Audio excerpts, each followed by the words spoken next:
Well, hello there. Welcome to the CB&Q in Wyoming. I'm Mark Pruitt. Today is July 3rd, 2020, and this is construction update number 8. We accomplished quite a bit on the train room during the month of June.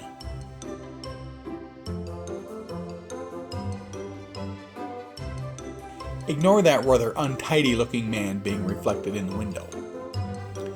As you can see, quite a bit of, wait, what's this? It's a model railroad.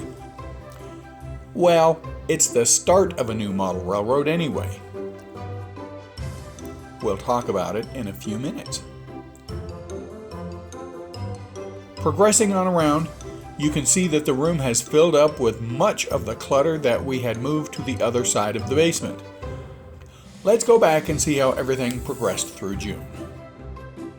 If you recall, the walls looked a bit ratty after the first coat of red paint was applied on June 3rd.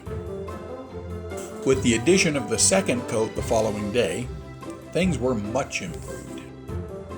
My wife helped with all the painting, from priming to application of the finish coats.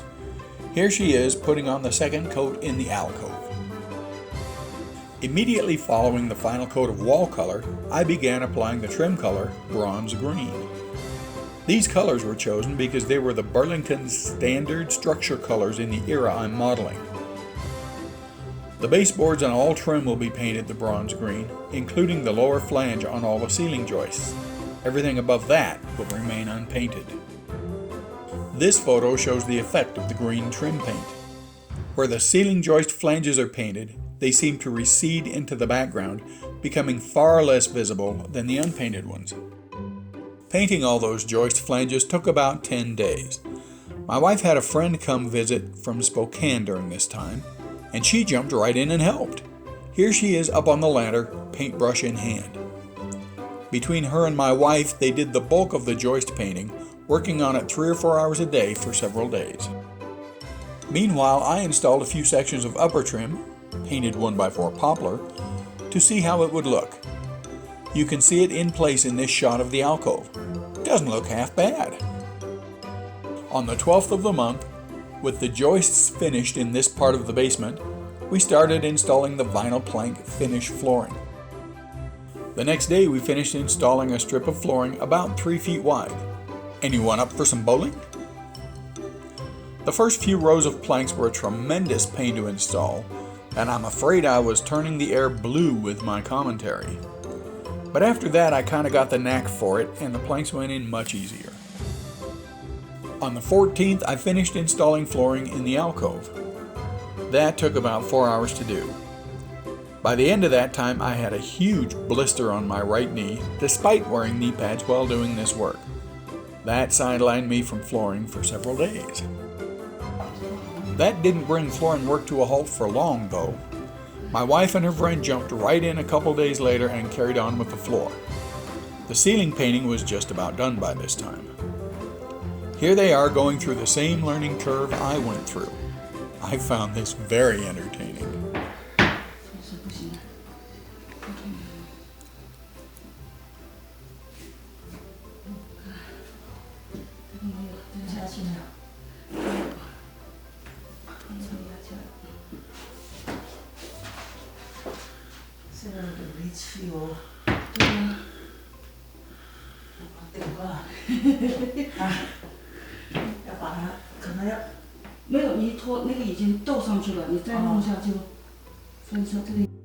A couple days later, my wife's friend went back to Spokane, leaving my wife and I to carry on alone. I discovered that I could get down on my left knee and install planks without putting my right knee with the still painful blister on the floor. So progress continued, and on June 21st we were at this point. Pretty quick, I was going to have to deal with the supporting column and the white stub pipe sticking out of the floor. They didn't turn out half bad.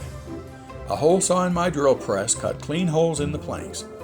In order to lay the plank around the supporting column, I had to split it in 2 pieces lengthwise.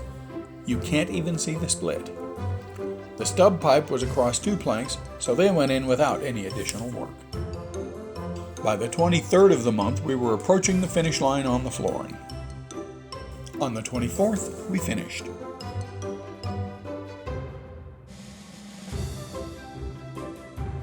With the flooring in, I was finally able to start on the layout by reassembling Casper, which I brought with me from New Jersey. On the 25th, I sorted through all the benchwork parts and found the L-girders and legs for the Casper sections. On the new layout, Casper is going to be slightly higher above the floor than it was in New Jersey, so I needed to extend all the legs a bit. I also wanted to add casters under Casper, say that 3 times fast, so I could move it around a bit to work on it and allow me to do some remaining work on the baseboards.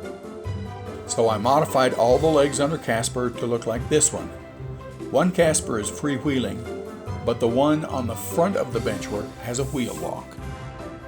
By June 28th, I had all 3 sections of Casper L-girders reassembled and leveled. A couple hours later, with my wife's help, the Casper sections were unpacked and set in place. Over the next few days, I aligned the sections and secured them to the L-girders. Then I started looking for all my layout construction tools and supplies, including spend most of a full day looking for my Dremel cordless rotary tool. I'd used it to cut all the openings for the outlets in the sheetrock, so I knew it was around here somewhere. Finally, late on the 30th, I found it.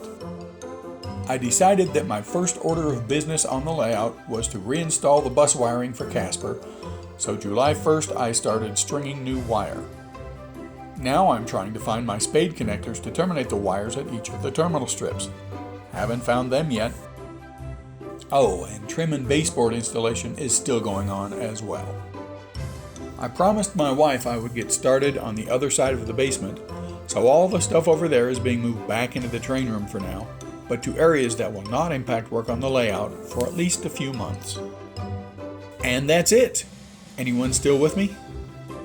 The room is nearly complete, and work on the layout has begun. I'll be splitting my available time between the layout, finishing touches to the train room, and the start of work on the other side of the basement. Don't tell my wife, but the layout will be getting at least half of that available time. From this point onwards, these videos will be mostly about the layout. During July, I want to get Casper wiring back in operation and all tracks across section breaks reconnected. Thanks for sticking with me, everyone. Stay healthy, and I'll see you next month.